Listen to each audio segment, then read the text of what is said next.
കോഴിക്കോട് കൊമ്മേരിയിൽ 5 പേർക്ക് കൂടി മഞ്ഞപ്പിത്തം സ്ഥിരീകരിച്ചു. ഇതോടെ രോഗം സ്ഥിരീകരിച്ചവരുടെ എണ്ണം 47ആയി. രോഗവ്യാപനം തടയാൻ കോർപ്പറേഷൻ പരാജയപ്പെട്ടെന്ന വിമർശനം ശക്തമാവുകയാണ്. കഴിഞ്ഞ ദിവസം നടന്ന മെഡിക്കൽ ക്യാമ്പിൽ ശേഖരിച്ച സാമ്പിളുകളുടെ പരിശോധനാ ഫലത്തിലാണ് 5 പേർക്ക് കൂടി രോഗം സ്ഥിരീകരിച്ചത്. ഒരു മാസത്തിനുള്ളിലാണ് നഗരസഭാ പരിധിയിലെ ഒരു വാർഡിൽ മാത്രം ഇത്രയും പേർക്ക് രോഗം സ്ഥിരീകരിച്ചത്. 10 പേർ രോഗം ഭേദമായി ആശുപത്രി വിട്ടെങ്കിലും ബാക്കിയുള്ളവർ ചികിത്സയിൽ കഴിയുകയാണ്. ഇതിൽ ഒരാളുടെ നില ഗുരുതരമായി തുടരുകയാണ്.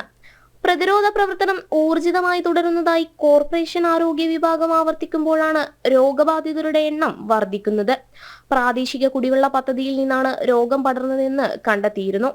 പരിശോധനയിൽ ഈക്കോളി ബാക്ടീരിയയുടെ സാന്നിധ്യം കണ്ടെത്തിയിട്ടും അധികൃതർ വേണ്ട ജാഗ്രത സ്വീകരിച്ചില്ലെന്ന വിമർശനമാണ് ശക്തമാകുന്നത്. ജനം, കോഴിക്കോട്.